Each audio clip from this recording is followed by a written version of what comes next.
Selamat datang kembali di pembahasan kita. Pernah nggak sih Anda kepikiran, gimana ya sebuah konsep strategi bisnis dari tahun katakanlah 1985 gitu, kok rasanya masih bisa relevan banget, bahkan mungkin krusial di zaman sekarang, zaman yang udah penuh AI, big data, ya teknologi digital lah pokoknya. Nah, hari ini kita mau coba bedah nih satu bab klasik yang kayaknya coba jawab itu. Sumber kita kali ini bab 3 dari buku On Competition, karya Michael E. Porter. Ini ditulis bareng Victor E. Miller. Judulnya How Information Gives You Competitive Advantage.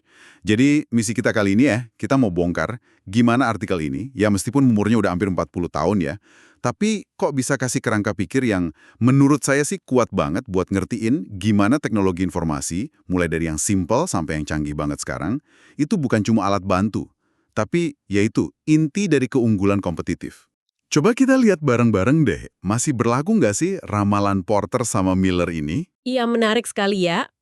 Untuk bisa benar-benar paham argumen di bab 3 ini, kayaknya kita perlu mundur dikit deh. Lihat gambaran besarnya dulu dalam kerangka Porter secara umum. Jadi di bagian awal bukunya itu, Porter jelasin kalau strategi bersaing itu pondasinya ada dua gitu. Yang pertama itu soal daya tarik industrinya. Jadi industrinya sendiri tuh menarik nggak sih buat cari untung? Nah, ini dianalisisnya pakai kerangka 5 kekuatan kompetitif, ya five forces itulah, mungkin Anda udah familiar ya. Terus pondasi kedua itu soal posisi perusahaan Anda di dalam industri itu, dibanding pesaing gimana. Nah, ini dianalisis pakai konsep rantai nilai atau value chain. Bab 3 ini secara khusus fokus banget ke gimana teknologi informasi atau TI itu secara fundamental bisa ngubah ya kedua pondasi ini. Betul, betul. Dan ini nyambung banget ya ke bab 2 yang ngebedain antara sekedar efektivitas operasional, jadi cuma ngerjain hal yang sama tapi lebih bagus dari pesaing sama posisi strategis. Nah, kalau ini ngerjain hal yang berbeda atau hal yang sama tapi caranya beda gitu. Bab 3 ini nunjukin TI bisa dorong dua-duanya. Tapi kayaknya fokus utamanya lebih ke gimana TI bisa bikin posisi strategis yang unik, yang awet gitu. Oke deh, kita mulai dari rantai nilai kalau gitu. Gimana sih TI mainnya di situ? Oke, rantai nilai ya. Konsep ini sederhananya sih mecah perusahaan jadi aktivitas-aktivitas gitu. Aktivitasnya ini diskrit tapi saling nyambung. Ada yang utama kayak ya logistik masuk, produksi, logistik keluar, terus pemasaran, penjualan, sama layanan purna jual. Terus ada lagi aktivitas pendukung kayak infrastruktur perusahaan, SDM, pengembangan teknologi, pengadaan. Nah, Porter juga nekenin adanya keterkaitan antara aktivitas ini. Jadi, kalau satu efisien bisa ngaruh ke yang lain gitu. Nah, ini dia poin kuncinya. Porter sama Miller itu negesin banget kalau setiap aktivitas di rantai nilai ya, itu tanpa kecuali deh, pasti menciptakan dan pakai informasi. Pasti. Contoh gampangnya, aktivitas logistik. Itu kan butuh info jadwal, kirim, tarif angkutnya berapa, kapasitas gudang masih ada apa enggak. Terus aktivitas pemasaran, perlu data demografi pelanggan, promosi mana yang efektif. Aktivitas layanan purna jual juga gitu, pakai info riwayat perbaikan, tapi dia juga ngasilin info penting loh soal masalah produk. Nah, info ini bisa jadi masukan bagus banget buat R&D atau bagian produksi. Bener banget, jadi informasi itu kayak, apa ya, urat nadinya gitu ya, ngalir di seluruh perusahaan. Nah, revolusi informasi yang sebenarnya udah mulai dari zaman itu, tahun 80-an, itu secara fundamental ngubah komponen pemrosesan informasinya di tiap aktivitas. Yang tadinya mungkin catat di kertas, pakai kalkulator, atau cuma aturan kira-kira, mulai digantiin sama komputer. Awalnya mungkin cuma buat yang administratif ya, kayak akuntansi gitu. Tapi lama-lama TI ini nyebar kemana-mana. Tepat sekali. Dan TI itu nggak cuma ngotomatisasi pemrosesan data aja loh, tapi juga mulai ngambil peran yang lebih, canggih gitu. Kayak buat optimasi, ngontrol proses secara real time, bahkan bantu ngambil keputusan strategis. Contoh yang ada di teksnya, yang menurut saya sih visioner banget ya buat zaman itu General Electric. Mereka bikin database, isinya tuh nggak cuma data teknis perbaikan biasa, tapi juga pengalaman sama intuisinya teknisi senior mereka. Gila kan? Nah, database ini terus dipakai buat bantu teknisi junior atau bahkan pelanggan langsung lewat telepon buat diagnosis masalah. Wow, itu keren banget sih. Nangkep intuisi dalam database di tahun 80-an. Itu bener-bener nunjukin pemikiran yang jauh ke depan ya soal potensi TI, bukan cuma angka sama data doang. Kayak Kayak cikal bakal knowledge management system zaman sekarang gitu ya? Iya, bisa dibilang gitu, cikal bakalnya lah. Teksnya juga ngasih ilustrasi ya. Kalau nggak salah gambar 3.3 ya, itu nunjukin gimana TI nyebar ke semua kategori aktivitas nilai. Mulai dari computer aided design buat pengembangan teknologi, terus sistem penjadwalan otomatis di produksi, sampai otomatisasi gudang di logistik. Intinya sih, TI itu mengubah cara kerja internal perusahaan secara ya mendalam banget di semua lini. Oke, paham. Jadi TI ngubah cara perusahaan beroperasi di dalam. Tapi nih, bagian yang menurut saya paling bikin wah gitu ya, dari argumen Porter sama Miller ini, itu gimana TI juga bisa ngerombak total arena persaingannya itu sendiri. Gimana sih dampaknya ke struktur industri? Nah, ini bagian yang krusial banget. Mereka pakai kerangka 5 kekuatan kompetitif itu buat nunjukin gimana TI bisa ngubah aturan main di sebuah industri dan ujung-ujungnya yang ngubah tingkat profitabilitas rata-rata di industri itu. Teknologi ini kayak bisa mencairkan gitu loh struktur industri yang tadinya mungkin stabil. Coba kita lihat satu-satu ya. Pertama, kekuatan tawar pembeli. Nah, TI ini cenderung ningkatin kekuatan pembeli. Kenapa? Ya karena TI bikin informasi jadi lebih transparan, lebih gampang diakses pembeli. Contohnya nih, dengan sistem bill of materials otomatis, itu kan daftar detail komponen buat bikin produk, nah pembeli industri jadi lebih gampang bandingin tawaran pemasok. Atau bahkan mikir, wah bikin sendiri aja deh, make or buy. Oh iya. Kayak sekarang aja kalau kita mau beli barang elektronik gitu kan, gampang banget bandingin spek sama harga di banyak toko online. Cuma beberapa detik. Contoh di teks bari zaman itu, kayak layanan belanja video teks CompuCard itu, ya ampun, itu kan kayak nenek moyangnya situs perbandingan harga sekarang ya. Atau Shelternet yang buat nyari KPR, mirip banget sama platform fintech KPR zaman now. Persis. Informasinya jadi lebih simetris kan? Nah, kedua, hambatan masuk atau barriers to entry. Di sini dampaknya bisa dua arah nih. Kadang TI bisa nurunin hambatan, contohnya platform online bikin gampang jangkau pasar. Tapi sering juga TI malah ningkatin hambatan masuk. Apalagi kalau aplikasi strategis TI-nya butuh investasi gede banget buat software yang kompleks atau infrastruktur data. Contoh di teks itu layanan cash management bank buat korporasi. Itu kan butuh sistem online canggih ya. Nah, ini jadi penghalang buat bank kecil atau pemain baru mau masuk. Iya juga ya. Mirip kayak sekarang mungkin ya. Kalau mau masuk bisnis, katakanlah ride-hailing atau e-commerce yang skalanya gede, itu kan butuh investasi teknologi yang gila-gilaan di awal. Buat platformnya, algoritmanya, analisis datanya. Betul sekali. Ketiga, ancaman produk pengganti atau threat of substitutions. TI ini bisa ngaruh dari dua sisi juga. Sistem manufaktur yang fleksibel kayak CAD/CAM itu bikin perusahaan gampang nambah fitur atau variasi produk baru dengan cepat. Jadinya, produknya lebih susah digantiin sama yang lain. Tapi, di sisi lain, TI juga bisa nyiptain substitusi baru loh. Contoh klasik di teks itu kan database online kayak Nexis. Itu jadi substitusi buat riset perpustakaan manual atau bahkan buat layanan konsultan tertentu. Wah, ini menarik nih. Jadi TI bisa bikin produk kita jadi lebih kebal dari substitusi, tapi di saat yang sama bisa juga ngelahirin substitusi yang benar-benar baru dari arah yang nggak kita duga ya.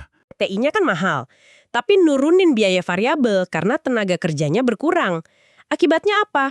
Perusahaan jadi terdorong buat ngejar volume lebih gede buat nutupin biaya tetap itu. Ujung-ujungnya ya perang harga.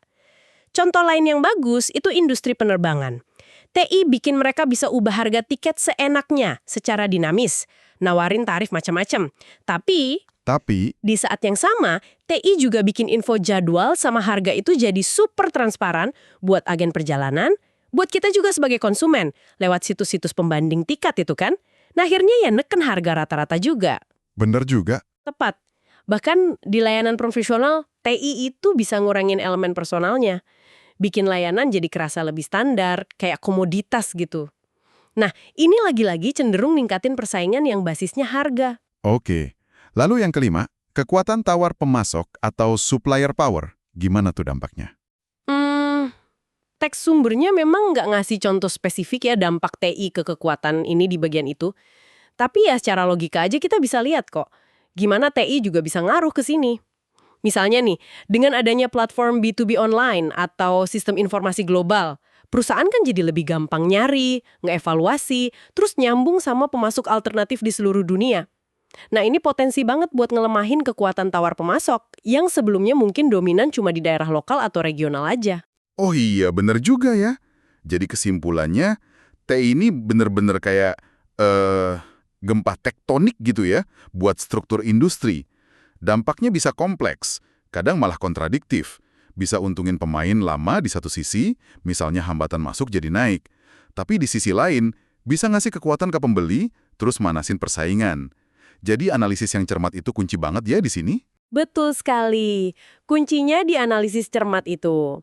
Dan selain ngubah lanskap industrinya secara keseluruhan, TI juga secara langsung ngaruh ke posisi kompetitif sebuah perusahaan di dalam industri itu. Nah, ada dua tuas utama di sini, yang nyambung langsung sama rantai nilai tadi, yaitu biaya dan diferensiasi. Coba kita lihat keunggulan biaya atau cost advantage dulu. TI itu bisa motong biaya di banyak banget aktivitas nilai. Caranya ya lewat otomatisasi, optimasi, atau ningkatin efisiensi pemrosesan informasi. Contoh konkret dari teksnya. Canon dengan sistem perakitan otomatisnya yang canggih buat mesin fotokopi. Terus ada broker asuransi yang pakai model komputer buat optimasi jumlah penanggung, jadi bisa nekan biaya administrasi. Atau di industri garment, otomatisasi dari desain pola sampai motong kain itu bisa ngurangin waktu kerja drastis banget. Contoh Louisiana Oil and Tire yang ganti tenaga penjual lapangan jadi telemarketer itu juga menarik banget. Biaya penjualannya turun, volumenya naik. Tapi ini sekaligus ngubah pemicu biayanya, cost drivernya ya. Tadinya mungkin skala regional yang penting, sekarang malah jadi skala nasional gara-gara sistem telemarketingnya itu. Ini nunjukin gimana TI bisa ngubah fundamental ekonomi dari suatu aktivitas ya. Tepat, pemicu biayanya bisa geser. Nah, terus tuas kedua itu diferensiasi atau differentiation. TI ini ngebuka banyak banget peluang buat bikin produk atau layanan Anda jadi unik, jadi punya nilai lebih di mata pelanggan. Kemampuan CAT tadi misalnya, itu nggak cuma neken biaya desain loh, tapi juga bikin gampang banget buat kustomisasi produk atau nambah fitur baru. Ini sebenarnya cikal bakal dari tren mass customization yang kita lihat banyak sekarang. Jadi perusahaan bisa melayani preferensi individu tapi dalam skala besar. Ke produksinya. Benar banget. Intinya sih, TI itu memungkinkan perusahaan nyiptain nilai baru buat pembeli, jadi nggak cuma main di harga murah aja. Nilainya bisa macam-macam. Bisa kustomisasi, layanan lebih cepat, informasi tambahan, kenyamanan. Wah, banyak deh. Ini cara buat keluar dari persaingan komoditas tadi. Oke. Jadi lewat dua jalur ini ya, neken biaya sama ningkatin diferensiasi, TI itu ngasih amunisi buat perusahaan bangun keunggulan kompetitif yang nyata di rantai nilainya.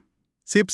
Nah, ada satu lagi nih dimensi penting yang disorot sama Porter dan Millar, yaitu gimana TI ngaruh ke cakupan kompetitif atau competitive scope. Ini soal seberapa luas sih arena mainnya perusahaan. Pertama, TI itu bikin gampang banget buat koordinasi aktivitas nilai yang lokasinya nyebar secara geografis. Contoh Boeing tadi ya, yang kolaborasi desain secara online sama pemasok di negara lain, itu kan relevan banget sampai sekarang. Bahkan lebih lagi ya, dengan adanya cloud collaboration tools gitu, ini memungkinkan operasi global yang lebih terintegrasi dan efisien. Kedua, TI itu bisa nyiptain keterkaitan baru antar bisnis atau antar industri yang tadinya mungkin kepisah. Jadi batasan industri jadi makin kabur gitu. Misalnya, perusahaan manufaktur bisa aja nambahin layanan berbasis data yang nyambung sama produknya. Nah, dia jadi masuk ke arena layanan informasi. Ini kan memperluas cakupan industri di mana perusahaan harus bersaing. Ini semua emang masuk akal banget ya buat konteks teknologi yang lagi berkembang waktu itu. Tapi pertanyaan gedenya balik lagi nih. Ini kan pandangan dari tahun 1985. Zaman udah berubah total loh. Ada internet di mana-mana, ada big data, cloud computing, belum lagi AI generatif yang lagi heboh banget sekarang.